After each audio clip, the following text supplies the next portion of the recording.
परम सत्कारयोग साध संगत जी सारे ही अपनी रचना पवित्र कर लईए ते आखिए धन श्री सतगुरु जगजीत सिंह जी, धन श्री सतगुरु उदय सिंह जी।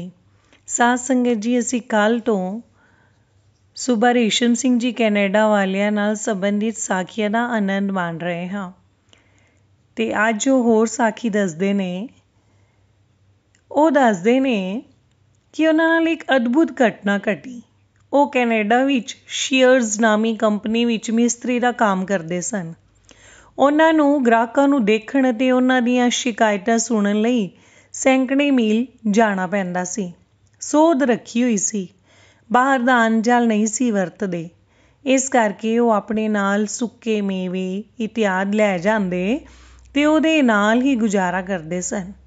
ਪਾਣੀ ਜ਼ਿਆਦਾ ਨਾ ਮਿਲਣ ਕਰਕੇ ਸਰੀਰ ਵਿੱਚ ਪਾਣੀ ਦੀ ਘਾਟ ਹੋ ਗਈ। फलसरूप जिगर की थैली विच पत्थरी बन गई। दर्द होने लगा। डॉक्टर नूं विखाया। डॉक्टर ने सलाह दी कि पित्त की थैली नूं ही ऑपरेशन करके कढ़िया जावे, क्योंकि पित्त चों पत्थरी कढ़ना औखा है। सूबा रेशम सिंह जी ने डॉक्टरां दे कहण मुताबिक श्री सतगुरु जी नूं अर्ज करके ऑपरेशन होने बारे दस्या। सच्चे पातशाह जी ने सूबा जी नूं हुक्म किया ਉਹ ऑपरेशन करवा लवे। फिर सूबा जी ने सिक्खी नूं मुख रखदियां अर्ज की, पातशाह जीओ ਉਹ ऑपरेशन कराउण लई ते ਤਿਆਰ है, पर इस लई उसनूं पहलां पेट दे वाल साफ कराउणे पैणगे। इस लई जे आप जी किरपा करो ते फिर बिना ऑपरेशन ही ठीक हो जावे ते पत्थरी अपने आप निकल जावेगी। इस दी सतगुरु जी ने हुक्म किया ਉਹ डॉक्टर नंद किशोर नाल करोल बाग संपर्क करे। सूबा जी ने डॉक्टर नंद किशोर नाल फोन ते ही संपर्क कायम किया। डॉक्टर ने सूबा जी नूं कठोर ते अपचनशील भोजन तो मना की। होर भी कुछ परहेज दसे। सूबा जी नूं पूरा विश्वास सी कि किरपा ते सतगुरु जी ने कर ही दित्ती सी। एवें सेरा डॉक्टर दे सिर बनना सी, क्यों जो वो अपना आप जणाउंदे नहीं। सूबा रेशम सिंह होरां ने 1.5-2 महीने बाद हस्पताल जाके चैकअप कराया।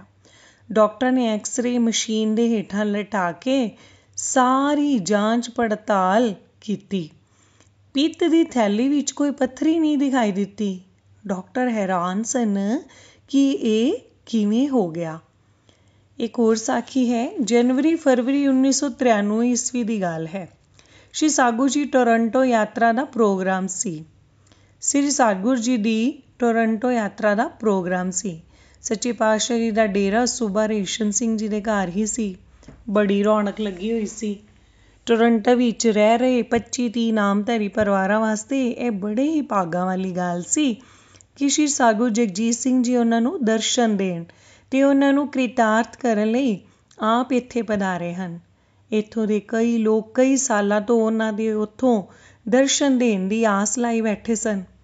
सच्चे पातशाह जी ने एक दिन सूबा रेशम सिंह जी नूं हुक्म किया कि वह थाईलैंड का दरियान फल लैके आवे। साध संगत ज़्यादा आई हुई सी, इसलिए सूबा जी नूं नींद पूरी करन दा मौका नहीं मिल रहा सी। कई दिनों तो उनींदे ही सन। सूबा जी फल लैण लई चले गए। गड्डी चलाउंदे होए उन्हां नूं नींद आई जा रही सी। मोटर 60-70 किलोमीटर दी स्पीड ते भज्जी जा रही सी। सूबा जी सुत्ते पए सन कि अचानक गड्डी लाल बत्ती कोल खंभियां विचों निकल के 10-12 फुट गहरे खड्डे विच जाके बंद हो गई। गड्डी दी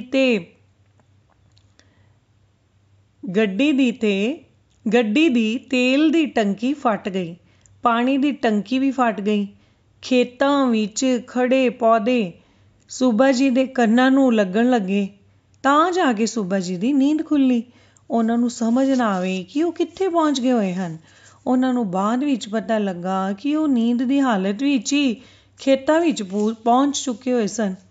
उधर सूबा जी की पत्नी राणी रेशम सिंह बिल्कुल उस वक्त ही श्री सतगुरु जी नूं प्रार्थना कर रही सी कि पातशाह जी सूबा जी की रखिया करो जी। सच्चे पातशाह जी ने नेत्र बंद कर रखे सन। सच्चे पातशाह जी ने सूबा जी की धर्म पत्नी राणी दे अरज करन ते नेत्र खोले ਤੇ ਹੁਕਮ ਕੀਤਾ। ਮੈਂ ਉਸ ਦੀ ਰੱਖਿਆ ਹੀ ਤੇ ਕਰ ਰਿਹਾ ਸੀ। ਜਿਸ ਸਮੇਂ ਸਤਿਗੁਰੂ ਜੀ ਨੇ ਬਚਨ ਕੀਤੇ, ਉੱਥੇ ਬੈਠੇ ਸੰਤਾਂ ਨੇ ਸਮਾਂ ਨੋਟ ਕਰ ਲਿਆ। ਰਾਣੀ ਵਿਚਾਰੀ ਨੂੰ ਕੀ ਪਤਾ ਸੀ ਕਿ ਸੱਚੇ ਪਾਤਸ਼ਾਹ ਜੀ ਨੇਤਰ ਬੰਦ ਕਰਕੇ ਸੂਬਾ ਜੀ ਦੀ ਕਿਹੜੀ ਮੁਸੀਬਤ ਤੋਂ ਰੱਖਿਆ ਕਰ ਰਹੇ ਸਨ। ਕਿਸ ਤਰ੍ਹਾਂ ਸੂਬਾ ਜੀ ਨੂੰ ਪ੍ਰਾਣ ਦਾਨ ਦੇ ਰਹੇ ਸਨ। ਕਿਸ ਤਰ੍ਹਾਂ ਸੂਬਾ ਜੀ ਨੂੰ ਐਕਸੀਡੈਂਟ ਹੋਣ ਤੋਂ ਉਹਨਾਂ ਨੂੰ ਬਚਾ ਰਹੇ ਸਨ। ਇਹ ਘਟਨਾ ਐਤਵਾਰ ਵਾਲੇ ਦਿਨ, ਜਿਸ ਦਿਨ ਮਜ਼ਦੂਰਾਂ ਦੀ ਛੁੱਟੀ ਦਾ ਦਿਨ ਹੁੰਦਾ ਹੈ, ਉਸ ਦਿਨ ਦੀ ਹੈ।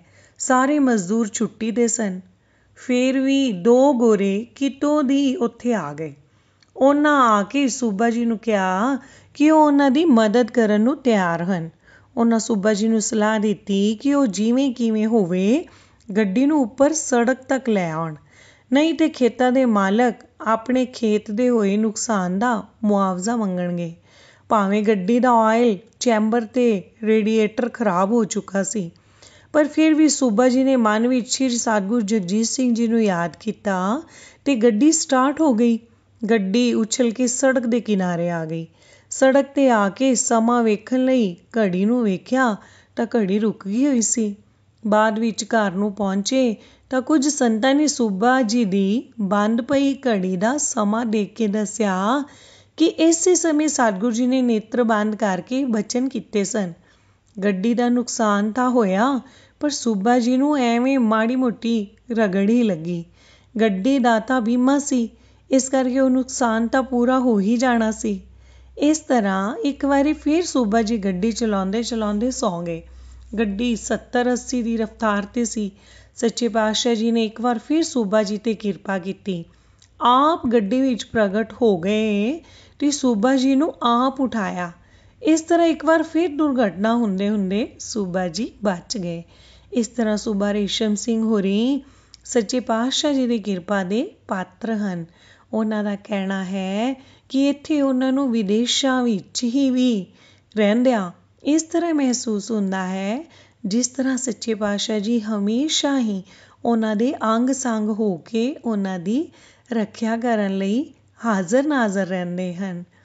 ਧੰਨ ਸ੍ਰੀ ਸਤਿਗੁਰੂ ਜਗਜੀਤ ਸਿੰਘ ਜੀ ਮਹਾਰਾਜ।